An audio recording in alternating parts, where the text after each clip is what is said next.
Welcome back to GMP Scenario, presented by PharmaContentLabs.com. All right, welcome. In any regulated industry, managing trends is really all about being in control. But what happens when you're not? What happens when the same exact failure keeps popping up in your report month after month?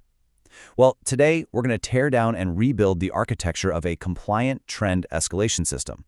This is the framework you need to turn that dangerous repetition into real, documented action. Let's jump right in. So let's just paint a picture here. Imagine a failure that repeats every single month. I mean, like clockwork.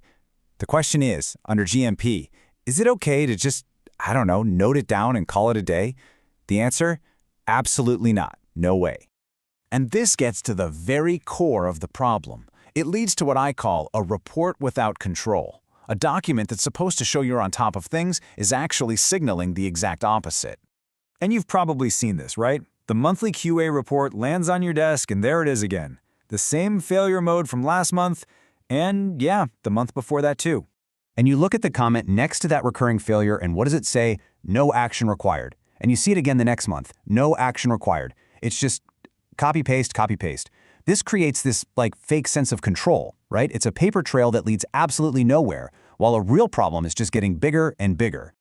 Let's be really clear about what this is. This isn't just some minor slip-up. It's a fundamental trend management failure. If your report is pointing out the same issue over and over again without anyone doing anything, your system is, by definition, out of control.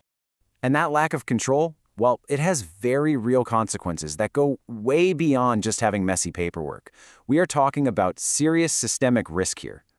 The best way to think about these repeating failures is that they're early warning signals. They're basically the check engine light on your car's dashboard. Sure, you could put a piece of black tape over it, but that's not going to fix what's wrong with the engine, is it?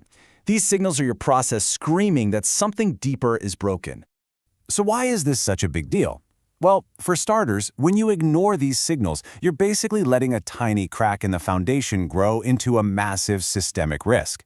On top of that, this is like waving a giant red flag at an inspector. It's literally what they're paid to look for. And finally, it just screams to everyone that you don't have a handle on your own processes. When an inspector shows up, they're not just going to ask to see your pretty trend charts. Oh no. They're going to ask, so what are your trend triggers? Show me your escalation procedure, and show me the proof that this trend actually led to a real action. They expect a closed-loop system, period. Okay, so we've talked a lot about the problem and the risks. The good news is the solution isn't some mystical secret. It's a really straightforward, logical framework that you can break down into 3 simple steps. And here they are. First, you define your triggers. Second, you escalate the issue when a trigger is hit. And third, you implement a real systemic solution. Define, escalate, implement. Let's break each one down. So, step 1 is the bedrock for this whole thing. You've got to take all the guesswork and subjectivity out of it. You need to have predefined, written down, and fully approved triggers for what actually counts as a trend that demands action. So what do those triggers look like? Well, it could be a simple count. If something happens more than 3 times, that's a trigger. It could be based on how severe the failure is. Maybe it's a recurrence window, like 3 times within a 6-month period. Or it could be tied to the risk level of the product itself. The important thing is that these rules are set in stone before you even look at the data. Now for step 2. Once one of your predefined triggers gets hit, the next step has to be automatic. It escalates. And I don't just mean shooting an email to your manager. This has to be a formal escalation to a cross-functional team. You need people from engineering, quality, operations, everybody looking at this problem together. And that brings us to step 3, implement. The result of that big cross-functional meeting has to be a systemic CAPA, a corrective and preventive action. And here's the crucial part.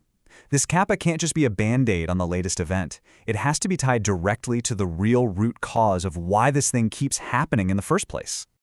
So having a great process is fantastic, but proving you have a great process to an inspector, that's a whole other ballgame. This is where your evidence trail, your documentation, is absolutely critical. So what does that paper trail need to have? Think of this as your checklist. You need the trend charts showing the data, obviously.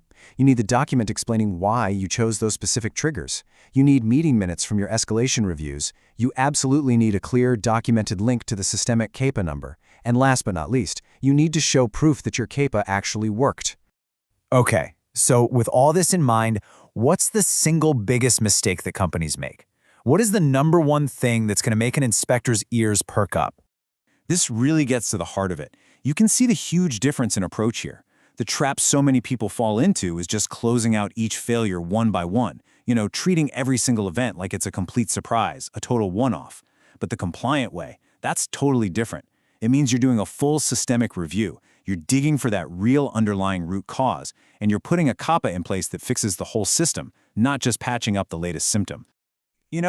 When you strip everything else away, it all comes down to one simple, powerful truth. The whole reason we collect all this data, the entire point of trending, is because trends are supposed to warn you. And that brings us to the final and most important question, the one you need to go back and ask your team when you look at your own reports. Are your trends actually warning you, or are they just more paperwork? Because the answer to that question makes all the difference in the world.